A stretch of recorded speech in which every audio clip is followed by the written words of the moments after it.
It's been a wild ride in the NBA this week, and things are heating up in ways we haven't seen in a long time. Between controversy at the league's highest level and drama surrounding top-tier franchises, it's safe to say the off-season chaos is in full effect. And right now, Warriors fans are watching everything unfold with both cautious optimism and justified concern. Because while things have been quiet in the Bay, the rest of the league seems to be on fire, and that might just play in Golden State's favor. Let's start with what might go down as one of the most tone-deaf statements ever made by a major sports commissioner.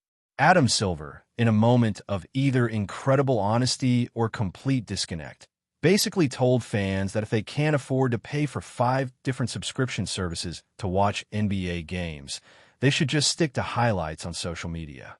And if you're wondering if you heard that right, yes, that's what he said. It wasn't sugar-coated. It wasn't softened. It was essentially, if you're broke, just scroll TikTok. That's not just disappointing. That's borderline insulting to the very fans who made the league what it is today. When you think about what Silver represents as the face of the NBA, hearing something like that feels like a betrayal. For years, he was the guy who was praised for being progressive, fan-friendly, and forward-thinking. But this is the kind of comment that hits hard. It says the quiet part out loud, that the league is leaning deeper into being a premium, exclusive product, and not everyone is welcome. It's not about accessibility anymore. It's not about growing the game. It's about dollars, streaming rights, and locking fans behind paywalls. And for anyone who grew up watching NBA games on free TV, that's a tough pill to swallow. Compare this moment to other infamous commissioner blunders across sports history. We've seen Roger Goodell fumble his way through controversies in the NFL. We've heard Rob Manfred dismiss the World Series trophy as just a piece of metal during the Astros sign-stealing scandal. But even those moments didn't feel this blatantly disrespectful to the fans themselves. What Silver did was draw a line between the haves and the have-nots. And that's a dangerous message for a league that already battles concerns over elitism, particularly in youth basketball culture. Because let's be honest, the sport has already become harder and harder to access. From AU travel teams, personal trainers, and expensive camps, basketball at the youth level isn't cheap. And now the league itself is making it harder to simply watch the game. The backlash was instant, and for good reason. You cannot position your product as global and inclusive while also pricing out massive portions of your fan base. That's not just bad PR, that's bad business. And if Silver doesn't walk those comments back or take meaningful action, this might mark the beginning of a significant shift in how fans view the NBA's leadership. Now, while that drama is unfolding at the league level, things are getting even messier over in Los Angeles with the Clippers. And yes, Warriors fans, this absolutely could have a ripple effect that ends up benefiting the Dubs. The latest revelations in the ongoing investigation into Kawhi Leonard's camp, and more specifically his uncle, are wild. We're talking about no-show endorsement deals and shady behind-the-scenes negotiations that allegedly go all the way back to his Raptors days. If these reports are true, it's not just a Clippers problem. It's a league problem. And depending on how this unfolds, it could reshape the Western Conference in a big way. Right now, the league is digging into whether Kawhi's contract with the Clippers could be voided due to these alleged violations. If that happens, it opens up a ton of possibilities, and the Warriors are absolutely in position to capitalize. Think about it. If Kawhi gets suspended or outright banned, and the Clippers suddenly need to fill that roster spot to stay in win-now mode, they're going to be desperate. Golden State could use that leverage, maybe even move someone like Jonathan Kuminga in a deal that brings back a more system-friendly player who can contribute immediately. Someone like John Collins has been floated in hypothetical scenarios, not a blockbuster name, but a steady, versatile forward who could fit in well with the Warriors' core. Now, this doesn't mean the Warriors are definitely making a move, but the timing couldn't be better. While the Clippers are dealing with front office chaos and potential fallout from years of questionable dealings, the Warriors have been unusually quiet. No major scandals, no front-page drama, and in a league that thrives on headlines, no news might actually be the best kind of news for Golden State right now. But of course, the biggest question mark surrounding the Warriors this offseason isn't just what's happening in LA or what Adam Silver said. It's what's going on with Jonathan Kuminga. His contract situation is still unresolved, and it's raising a lot of eyebrows around the league, especially now that Josh Giddey has signed a 4-year, $100 million deal with the Bulls. That's the kind of contract Kuminga wants. That's the kind of money he feels he deserves.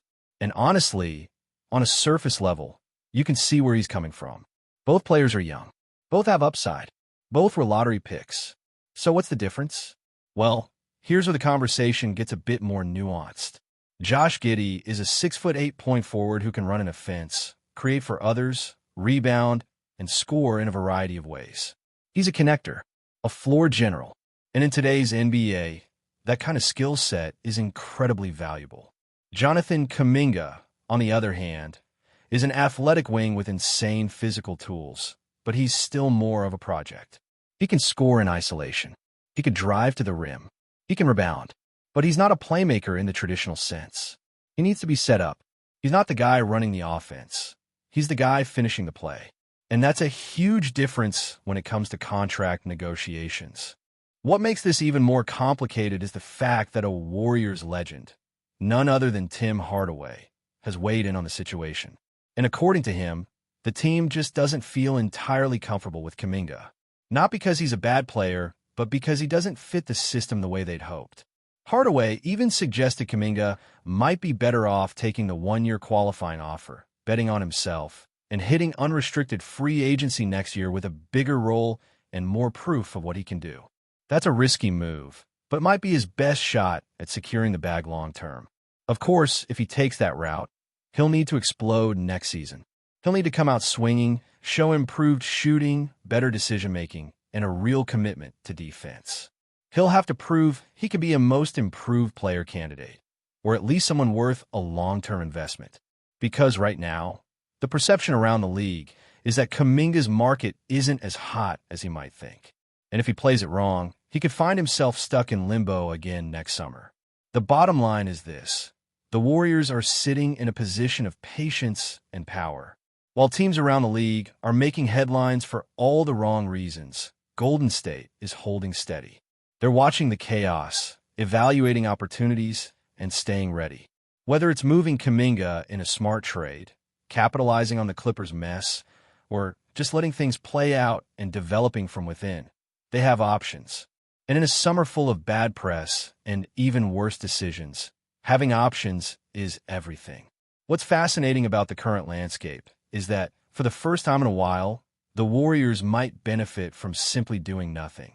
It's rare in the NBA for inactivity to be a strength, but in this particular moment, when scandals are exploding, executives are under fire, and a league-wide PR disaster is unfolding, silence from Golden State feels like a breath of fresh air.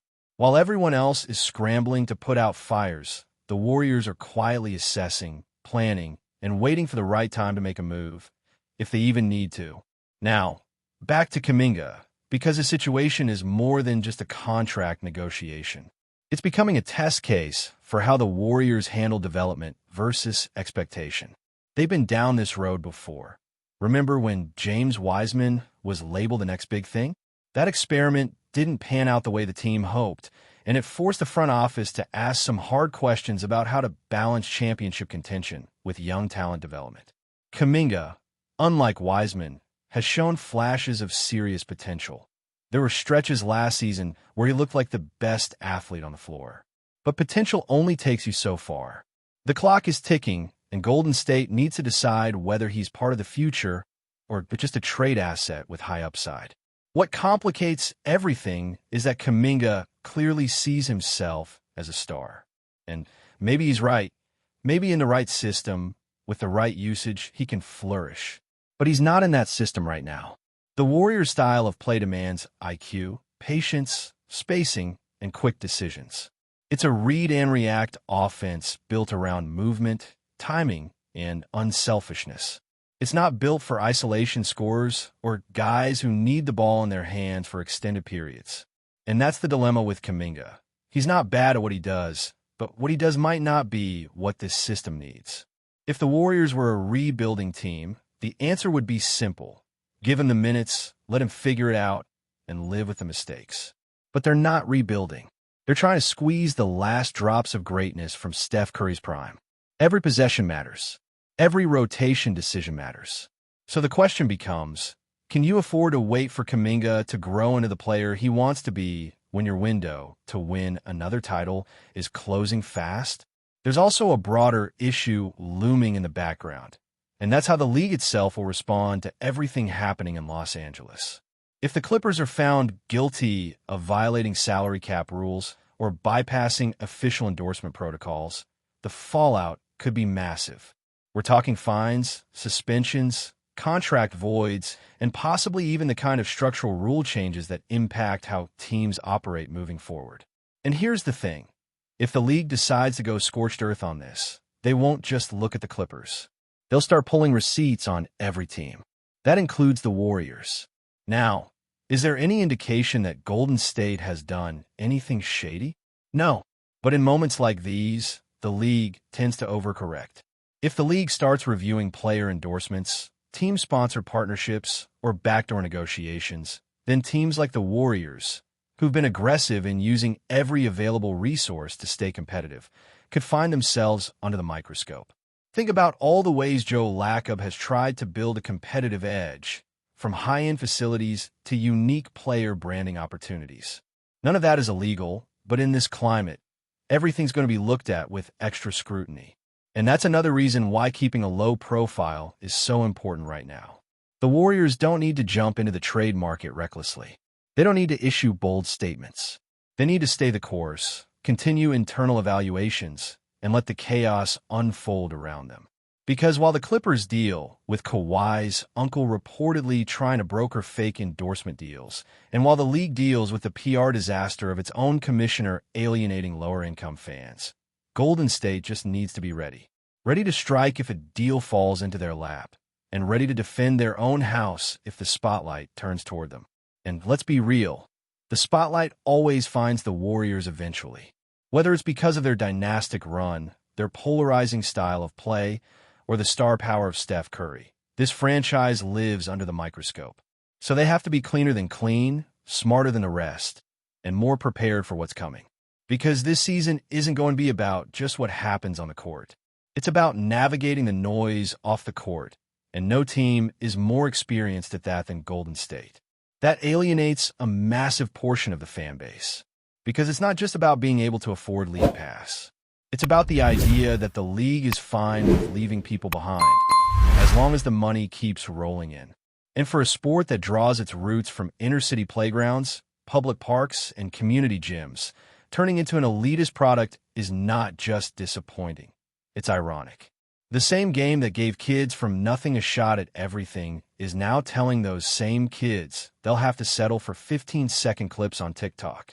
Before we continue, make sure to leave a like and subscribe to the channel so you won't miss any exclusive Dubs updates. Let's keep going. Whispers are swirling around the Golden State Warriors, and the latest remark from head coach Steve Kerr have only added fuel to the fire. In a press conference that sent shockwaves through the NBA world, Kerr hinted that there might be a player contaminating the locker room, though he stopped short of naming names. The comment has sparked a storm of speculation, with fans and analysts alike scrambling to decipher who could be causing unrest in one of the league's most storied franchises.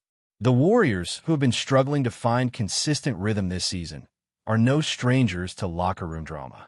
However, for a team led by the seasoned duo of Kerr and superstar guard Stephen Curry, even the faintest hint of internal friction can feel magnified.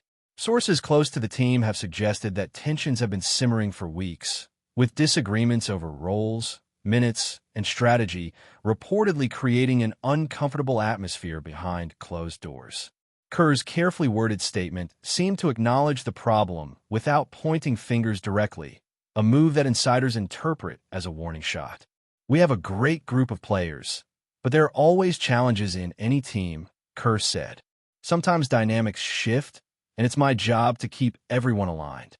The phrase contaminating the roster has since become the headline of every major sports outlet, fueling endless debate on social media platforms. Fans are already speculating wildly, with rumors ranging from rising stars who may be unhappy with their bench role to veterans who allegedly clash with coaching philosophies. Former players have weighed in, suggesting that a single disruptive personality can derail even championship-caliber teams if not managed carefully.